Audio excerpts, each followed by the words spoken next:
Alright, now we're going to try and do some Photoshop stuff. First of all, of course, let's find the unit, and we're working on Unit 1 F2 project. There's the link, open up in slides, and of course this is what we're working with. And really, if we're doing digital manipulations using appropriation and a symbolic and metaphorical approach to self-portraiture, we should probably play with digital manipulations. Click on the link for resources. They're very similar to last year, playing with digital collage in year 10. We'll find two resources that we're going to use in this folder for F2. And it's the Photo Collage Image Bank. You collected some images yesterday. I've collected some for you. We're all going to trial the same thing.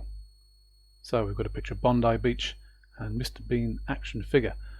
The first thing you need to do, of course, is download them to your laptop. We need them on the hard drive in your downloads folder, preferably. That's where they're going to go. And then once we've done that, we can open your downloads folder. There's mine, sticking up in the corner somewhere. Hang on a second. And let's open Bondi Beach. Now, you can open Photoshop first, or you can go straight down to here. And you can select from there. If it's not there, click on choose another app and you'll get it. If Photoshop isn't working, or you haven't got Photoshop 2020, paint.net. You'll be able to do the same thing, slightly different, but the same processes can be done in paint.net. And you can go through Software Center if you haven't already got it, or I'll probably put a download link in today's lesson for you. Right, Photoshop is opening, and here it is. I'll give it a minute because it likes to take a bit of time. We are going to open both those images, and we'll go back to downloads, and I'll open Mr. Bean action figure. We're going to manipulate images. I'm going to show you a couple of tricks. Some you remember, some you might not. Obviously with Photoshop there's more than one way to do things. So we want to get Mr. Bean onto Bondi. So, a couple of ways of doing this. Number one, let's get our windows open. F7 has our layers window, and that's what we're going to be needing. Well, first of all, we need to get rid of the background. If you're on the marquee tool here, you've got to select a mask function, which is new to Photoshop. Click on the top, and then what of course you're going to do, same as yesterday, or sorry, same as before I should say, is select the stuff you want to keep. Now you don't have to be too neat with this, it's a pretty clever piece of equipment. This will do me, and then of course what I do is click OK. Good.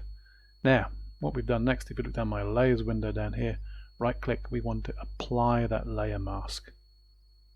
And what you'll notice is we've got rid of the background. Well, the next step's quite easy. We need to select, and you can go select all, or you can use a marquee tool, select the amount you want, edit copy, back to Bondi, edit and paste. There he is. We want to position him, of course. Click on the move control, make sure we have transform controls open. Now as I move him around, I need to get him approximately the same size as this figure in the foreground. Now I'm going to lose a lot of proportion there.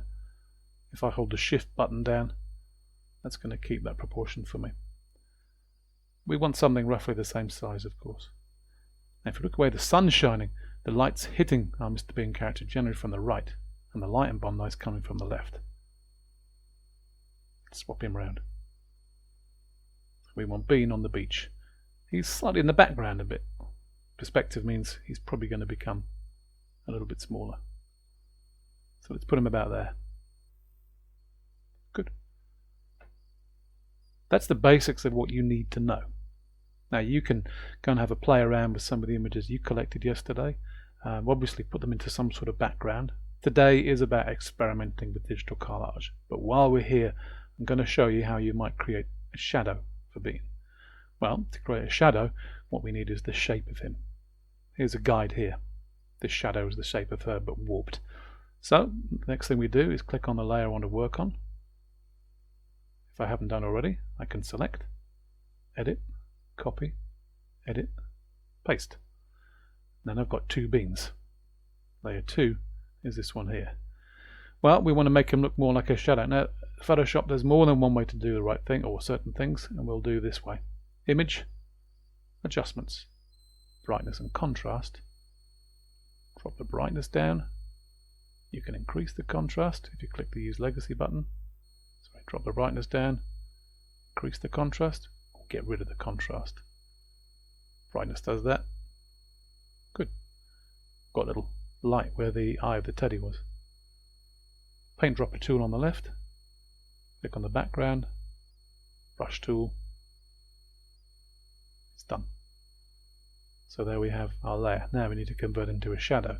So we probably need to move him. Here's our move tool. We want it to make him look a bit like that. So what do? If you click and drag the size a little bit and then right click off, we've got things to use. Perspective is the one we want. That means I can drag the corners. I can get him nice and long, and then I can slide him out to the side. And of course I can pull down the edges as well as I go. It's quite long at the moment. We'll get the right angle first, I think. I think that's a good idea to work. And you can check the angle there. It's going to be very similar to that one there if you like. Okay, but then I can also click him down that way as well. Except I've messed that up, so I'm going to go back. Edit. Undo. Try that one again, Murph. Right click, and we're going to just probably drop him first. I think it might be easiest, and then we can play with perspective. That's better. We want a combination of dropping and playing with perspective. I want to try and lock the feet in approximately to where they're going to be, and it shouldn't be too fiddly. I'm going to do it quite rough, but essentially I'm quite close. And then I can just, of course, oops, put that one back again. I can play around with things like skew, distort, perspective. Distort's a fun one to do, of course, as well, because you can do a lot more, make your shadow a little bit wobblier. And of course, let's put that foot back over there. It's not a shadow yet. Colours are different. Let's match the colour. Eyedropper. Make sure we're clicking on the background, and you can see the colour change down here. Back to my layer 2. And I've got a paint bucket. If you can't find it, of course, right click, and then it'll fill. Now the shadow's in the wrong position. Back over to the layer tools, swap them around. Put them back, and swap them around. As long as you have the shadow behind. Now, still not quite there. A couple of things we can do in this layer. We can change the opacity. We can drop it down a little bit like that. And my favourite, of course, is to go to Filter and put a blur tool over the top. I like to use Gaussian blur. And really softening the edge as much as possible. It still has to keep in line what's happening in the other shadow over there. And of course you can still play around with adjustments, brightness and contrast, light and dark, and all those sorts of things. With the shadow there, we can see him appear without the shadow. It looks very different. Now of course there's two things you need to do. You need to save as, and again save to your computer, but make sure you've got it in a cloud somewhere. Give it a new name, save as a Photoshop file so you can keep these layers, but also save as a JPEG so it will flatten. That's very important as well. There's lots of things you can do. I'll just open something up for you. Let's have a look.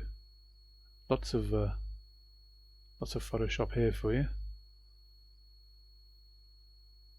Here's one I made earlier, and of course you can do a lot of fun stuff with it as well. It's really about how you work. Now you've done all this before, so really it's up to you. You collected a bunch of images yesterday, hopefully some backgrounds. Today is about, once you've done this, is experimenting. So do this one first. All have a copy, well not this one, maybe this one. Do this one first, all have a copy as a JPEG in your folio. When that's done, then start experimenting. We'll continue the lesson off tomorrow.